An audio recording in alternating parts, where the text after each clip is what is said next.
নমস্কার, আমার সকল ডিভাইন মাস্টারদেরকে জানাই অনেক অনেক শুভেচ্ছা এবং অভিনন্দন।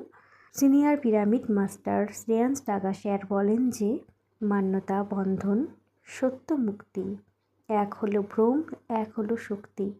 মান্যতা মন রচনা, উদার চিন্তা, স্মৃতি সংস্কার, বন্ধন বারবার। সত্য না শব্দে, না ব্যাখ্যায় বদ্ধ, স্বয়ং অভিজ্ঞতা, মৌন সাধনা। মান্যতা চোখের উপর পর্দা, সত্য অস্তিত্বের পরিচয়। মান্যতা অন্ধকার, সত্য স্বপ্রকাশ।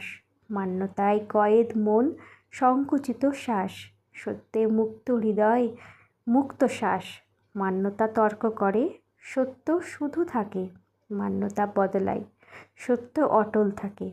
মান্যতা বলে এটাই সত্য, সত্য মুচকি হেসে বলে খোঁজো নিজে। এখন সিদ্ধান্ত আপনাদের, বন্ধনে বাঁচবেন নাকি জাগবে আবার। ধন্যবাদ।